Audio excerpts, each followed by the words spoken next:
그래야 용돈 줄 거야 막 이렇게 조건을 붙인단 말이에요. 그러니까 아이들이 이게 되게 지겨운 네, 귀찮은 일인 거예요. 그리고 그냥 어쩔 수 없이 형식적으로 이게 별 의미가 없고요. 옛날에는 아이가 뭐 돈을 밝히고 어른도 돈을 밝히면 안 돼 뭐 이런 맞아요. 조금 보수적이었다면 요즘에는 오히려 교육과정부터 경제를 좀 다뤄야 된다. 정말 네네. 실생활에 필요한 그런 얘기들이 되게 많아가지고 그쵸. 저도 지금 되게 관심 가지고 있거든요. 네. 네. 둘째 아이가 이제 5살인데 걔는 돈을 몰라요. 그쵸. 무거운 동그라미보다 길쭉한 종이가 더 좋은 거는 알아요. 네네네. 그러니까 막 용돈을 달라고 하는데 나이대가 또 다르고 네. 관심도가 다르고 이렇게 아이 하니까 성향도 다르고요. 네, 언제부터 얼마만큼의 용돈을 줘야 되는지부터가 고민되더라고요. 아이들이 저학년일 때는 네네. 일주일에 한 번씩 연령대에 맞게 예를 들어 1학년이면 일주일에 요즘 물가가 많이 올랐잖아요. 네네네. 그래서 1,000원 플러스 알파. 그 알파는 이제 부모님과 아이랑 좀 상의해서 네네네. 요 범위 괜찮겠어? 하고 이렇게 알려주시면 좋고요. 네. 솔직히 저학년은 돈 쓸 일이 많진 않잖아요. 네네네. 그래서 그거를 이제 저축하는 습관을 들이는 방법으로 시작을 하시면 좋아요. 와, 은행에서 네가 열심히 저축하면 이자라는 걸 줘. 근데 그렇게 많지가 않다? 근데 엄마가 이자를 줄게. 열심히 저축해봐.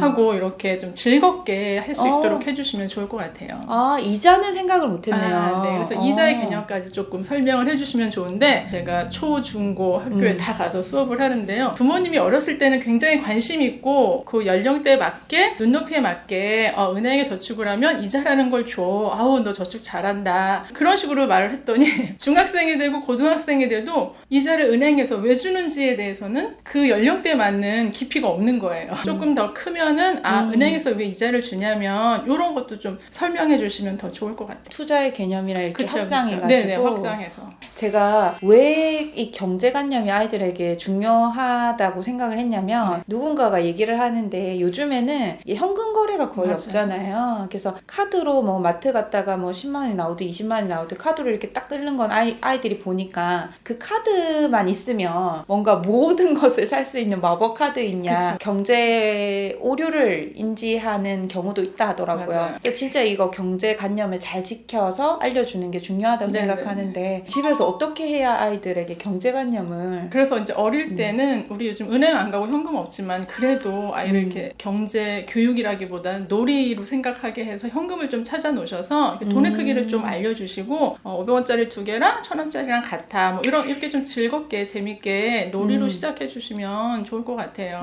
그럼 아이들 같은 경우에는 경제교육 시작할 때 네. 정말 실물로 네, 동전이나 저학년. 지폐를 가지고 네, 맞아요. 시작해야 그리고 되네요. 금융감독원에서 운영하는 사이트가 있어요. 금융교육 사이트요. 네, 그런데 네. 들어가시면 뭐 활동지라든지 아니면 교구 같은 것도 받을 수가 있어요. 신청하면요. 그런 거 네네네네. 받으셔서 아이랑 같이 해보시는 것도 저학년한테는 스티커북 같은 것도 뭐 인당 한 권씩 신청할 수 있거든요. 교재, 교구 신청하셔서 아이랑 해보시는 것도 좋은 것 같아요. 여러분 바로 신청하세요. 용돈 기입장 쓰게 하고 있어요 지금. 아, 벌써요? 네네. 그거를 일주일 동안 잘 써오면 네. 엄마가 1,000원씩 용돈 줄게. 너무 강제성을 두지 않는 게 좋아요. 근데 아이한테는 용돈 기입장 써. 그래야 용돈 줄 거야. 막 이렇게 조건을 붙인단 말이에요. 그러니까 아이들이 이게 되게 지겨운 귀찮은 일인 거예요. 그리고 그냥 어쩔 수 없이 형식적으로 이게 별 의미가 없고요. 왜 써야 하는지는 좀 알려주시는 게 좋을 것 같아요. 이 돈의 흐름을 보는 거야. 네가 이 용돈 기입장 써서 용돈의 잔액 뭐 어디다 썼는지 뭐 이걸 정확히 알고자 하는 게 아니라 내가 계속 너무 썼구나, 소비만 했구나, 이 중에 일부는 좀 저축도 해볼까, 뭐 이런 돈의 흐름을 보는 게 목적이야 라고 용돈 기입장을 쓰는 목적을 좀 알려주시면 좋을 것 같아요. 저희 아이 같은 경우에는 처음에 용돈 기입장 쓰기 전에는 1,000원이 생겼다. 그럼 막 1,000원 들고 처음엔 좋다고 하다가 어디 갔는지 모르겠어. 뭐 이러고 지금 동전 지갑에 맞아요. 돈이 얼마 있어? 이러면 모르겠는데 어제 다 쓴 것 같아. 이렇게 얘기를 하는데 그게 과정인 거예요. 네, 놓치는 부분이 있고 어쩔 때는 책상에 앉아서 돈이 어디 갔지? 어디다 썼지? 기억을 못하는 상황들도 이렇게 생기더라고요. 이제 그런 것들을 그냥 재밌게 이야기해 주시면서 바로 쓴 것도 기억 안 나지. 엄마도 그래. 근데 용돈 기입장을 쓰기 시작하니까 네네. 아이가 돈을 안 잃어버리고 잘 챙기더라고요. 똘똘하네요. 근데 이렇게 아이가 어릴 때는 그래도 좀 관심을 갖잖아요. 부모님이 특히 초등학교 때는 뭐 다 이렇게 신경 쓰고 하는데 이제 아이들이 크면 만나서 대화할 시간도 없고요. 쉽지 않은데 그래서 부모님이 먼저 내가 좀 세상 물정, 돈의 흐름을 아는 이런 관심을 좀 가지시는 게 중요한 것 같아요. 그래야 깨달으셔야 맞아 이거 중요하지 하고 또 이제 놓치지 않고 정말 그 시기에 해줘야 할 이야기, 알아야 할 것들 놓치는 부분들이 있어서 그러니까 이런저런 방법으로 뭐 부모님은 또 다양한 방법으로 내가 신문 기사를 봤는데 이렇다더라 하고 한번 이렇게 던져보시고 아이가 어떤 생각을 갖고 있는지 그러니까 이런 것들이 부모님이 이런 경제에 관심을 가져야 가능한 것 같아요. 아이들 카드 사용하는 아이들도 벌써 있어요? 그럼요. 카드 사용은 어디까지 부모님들이 이게 쉽게 쥐어주는 이유 중에 하나가 지금 아이가 어디서 뭘 하는지를 이렇게 동선을 파악할 수 있잖아요. 기록이 나니까. 문자가 날라오니까. 근데 그 편리함 때문에 그리고 뭐 현금 일일이 뭐 이렇게 해주는 거 불편하셔서 카드를 쥐어주는데 요거는 함부로 쥐어주지 않는 게 좋고요. 제가 학교 현장에 설명하면 그러니까 우리는 그냥 기본으로 아는 건데 애들은 굉장히 놀래요. 카드의 원리 그냥 모르고 그냥 썼는데 우리가 일일이 다 산 물건들을 가게마다 갖다 주는 게 아니라 카드사를 통해서 하는 거다라고 하면 조금 이제 불편한 단어가 신용카드가 사실은 대출카드고 빚카드야. 어른들이 카드가 두세 장 있어도 막 쓰지 않는 이유가 다음 달에 갚아야 할 그런 빚이고 대출이기 때문에 좀 신중하게 생각하고 써야 돼. 이런 이야기를 해주면 애들이 깜짝 놀라거든요. 카드의 원리를 좀 설명을 해주시면 좋을 것 같아요. 하고. 그 아이도 아이지만 아이한테 들어가는 부모의 돈 가장 큰 영역이 사실은 사교육 비용이잖아요. 사교육 비용에는 어떻게 좀 컨트롤을 하고 해야 될까요? 사교육이라는 게 어떤 기준이나 이런 걸 정하지 않으면 끝없이 들어가는 게 사교육이더라고요. 그리고 또래 친구 부모님들을 만나보면 이렇게 좀 조바심도 생겨요. 내가 이렇게 해서는 안 되는 것 같은데 더 아이한테 투자를 해야 되나 막 이런 조바심이 생기는데요. 그래서 부모님이 아이 알잖아요. 수입의 어느 정도 선을 넘지 않겠다라는 기준을 좀 마련하시고 그 선에서 지급하시는 게 좋을 것 같아요. 그 퍼센트를 정해서 거기 기준으로 해야 된다는 거죠. 경제교육 관련해서 빨리 시작해야 되는 부분들이 있을까요? 뭔가 이렇게 가르쳐줘야 된다든가? 저는 아이가 어느 정도 커서 그런 걸 거의 지금 받지 못하지만 아이 수당 같은 것들이 나오잖아요. 그런 거 어떻게 쓰세요?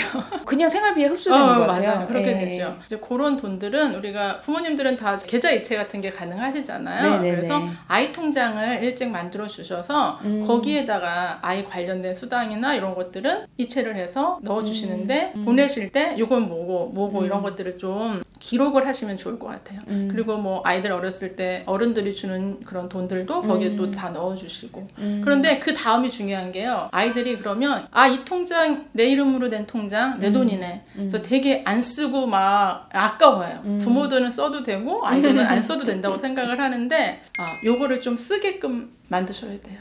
투자를 배우라는 투자라기보다는 일단 이거는 너를 위해서만 쓰는 게 아니야. 가족을 위해서도 쓰는 거야. 가족 생일 선물이나 뭐 할 때 잘 써야 된다. 왜 모으기만 하고 아까워서 못 쓰는 상황들이 자꾸 생기더라고요. 좋은 소비를 가르쳐 주라는 거죠? 그렇죠. 나를 위해서도 쓸 수 있지만 남을 위해서도 쓸 수 있고 저축도 할 수 있지만 투자 이제 좀 조금 아이가 이제 그런 쪽에 관심을 가지면 투자와 연결해서 요 모인 돈 중에 일부는 주식을 한번 사볼까? 너 어떤 회사에 관심이 있어? 하면서 이렇게 좀 흥미를 유발해주는 그런 도구로 통장을 일찍 만들어서 좀 차곡차곡 모아두시지 않으면 진짜 생활비로 흐지부지 쓰게 되더라고요. 맞습니다.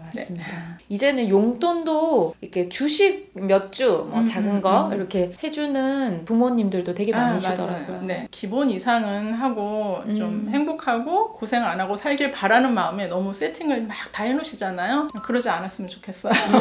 주식을 미리 사주고 미리 증여를 해주고 뭐 돈이 많으시면 뭐 그거야 본인 의지니까 뭐 어쩔 수 없지만 그런 게 어찌 보면 독이 될 수도 있고 어떻게 될지는 진짜 모르는 일이잖아요. 그래서 아이 것들을 막 챙겨주시느라고 막 애쓰시기보다는 기본만 조금 해주시면 좋을 것 같아요. 아이 이름으로 통장을 만든다든지 청약통장도 미성년자 되기 한 1, 2년 전부터 인정을 해주거든요. 그런 거 하나 만들어서 1회만 넣어준다든지 국민연금 미성년자 지나서 이제 19살 이상 되면은 1회만 넣어준다든지 그러면 국민연금이 뭐고 주택 청약이 뭐고 알려주면서 할 수 있는 그 기본만이라도 이렇게 해주시면 좋을 것 같아요. 미리 다 챙겨주시라는 게 아니라.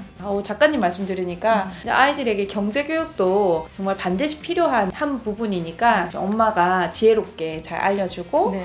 생활 습관도 잡아주는 네. 게 정말 필요할 것 같아요. 오늘 말씀 너무 감사합니다.